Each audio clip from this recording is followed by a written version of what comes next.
My new book, The Very Fine Light, has a brief update. And also part 2 of this podcast includes the priest who always credited the Virgin Mary for whatever good things happened.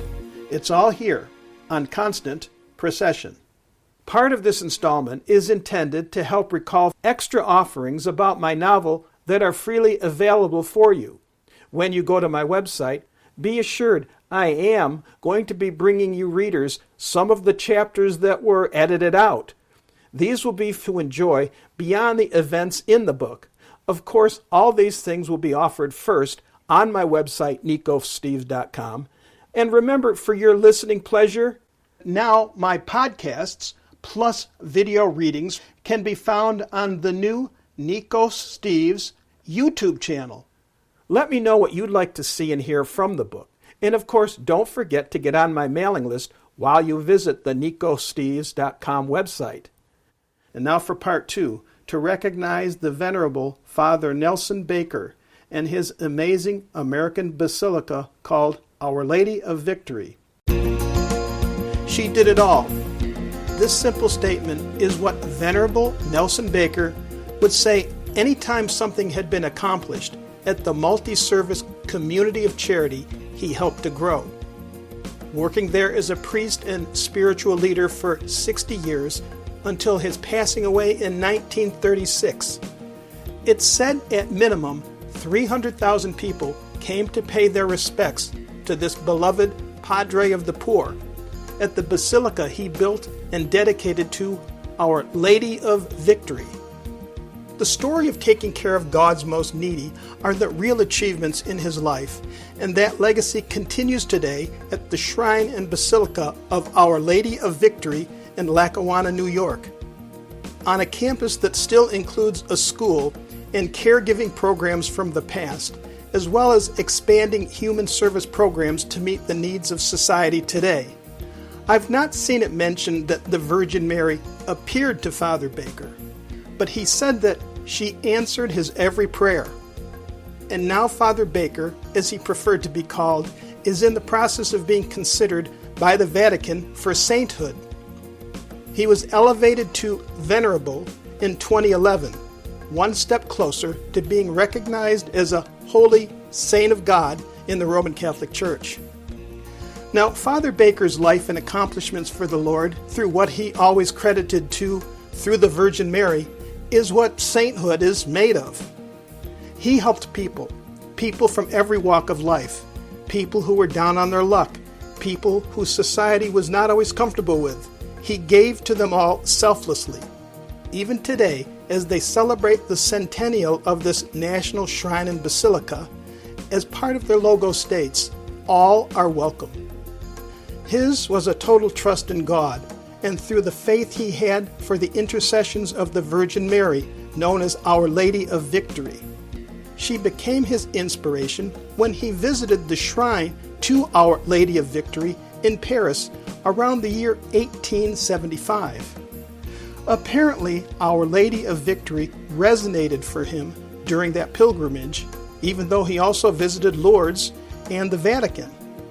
Upon his return to Paris, he went once again to this shrine, and Our Lady of Victory became his source of inspiration and guidance from that point on.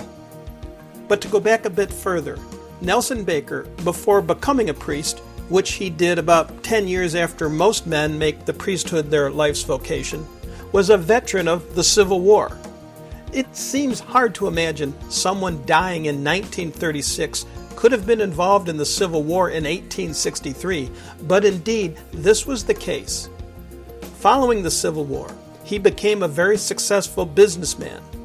This allowed Nelson Baker the chance to support various charities in Buffalo. However, he wanted more ways to help others. He felt a calling and humbled himself and went into the priesthood. The parish that became Our Lady of Victory had originally been called St. Patrick's Parish, and it already had an orphanage and home for older boys. These institutions were deep in debt, and through Father's previous business experience and leadership skills, he was able to turn this unimaginable debt around. Much more resourcefulness would be needed.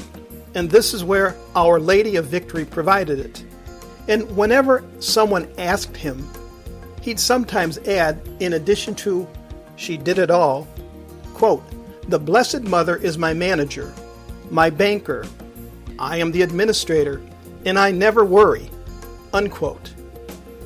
From that beginning, with his getting the orphanage and care centers out of debt, expansions began. From providing refuge for infant babies of unwed mothers to a maternity hospital, followed by building a general hospital, to organizing the farm where the orphan teens would work, which in turn would provide milk and eggs and other foods back to the orphan centers. When a steel strike left workers without access to the homes the mill provided them, they came to Father Baker, who found bread and helped find shelter for them and their families, because always everyone was welcome, no questions asked.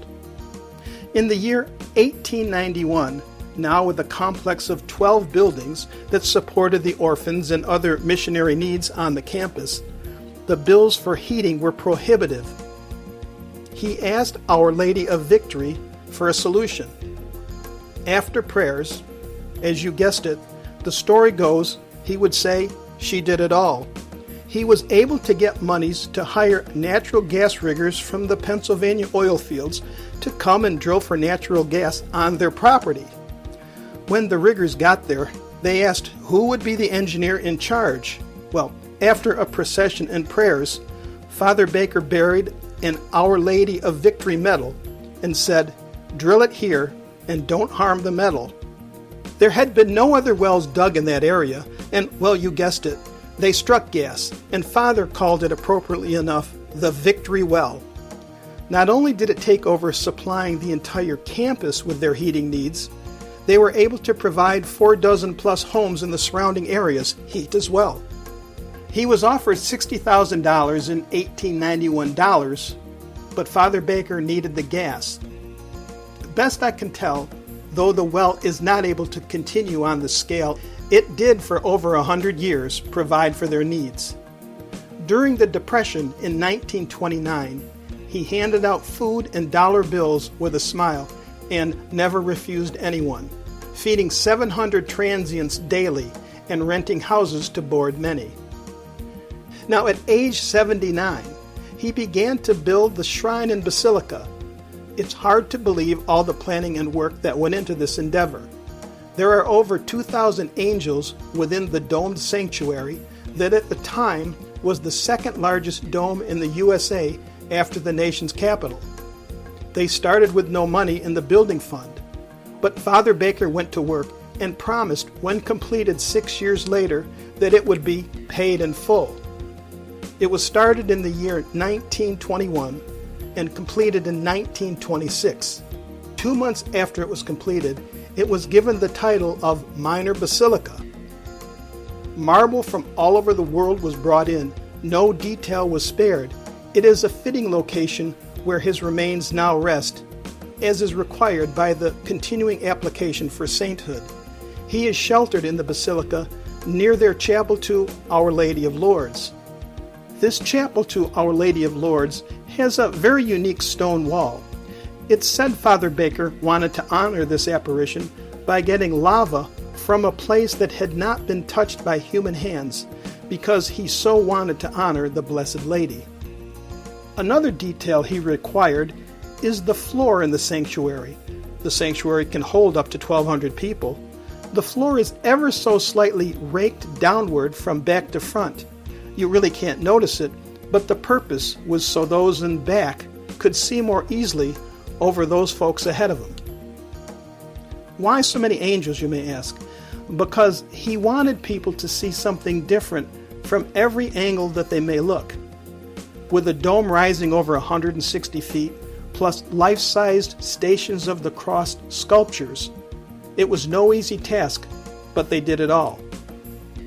Obviously, there's more. I've got photos on the website, constantprocession.com, but also do go online to the Basilica's website, olvbasilica.org. OLV as in Our Lady of Victory. Check out the first video found on their 3D model on the inside.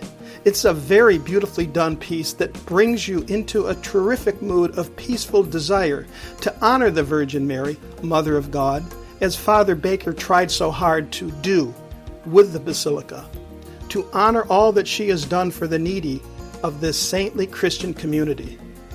Always, Father Baker put total trust in the Virgin Mary, Our Lady of Victory, and always she came through for whatever project this priest worked to accomplish. And he sometimes spent long evenings of praying for her intercessions for something to help the needs in the community.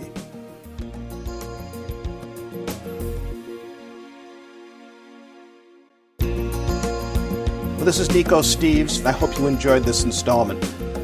My book can be found using the title, The Very Fine Light, on Amazon.com. Please feel free to contact me at nicosteves.com. That's Nikos Steves, Steves.com. If you like this episode, and for more, share them with friends. Well, this is Nico Steves. Thank you. See you next time.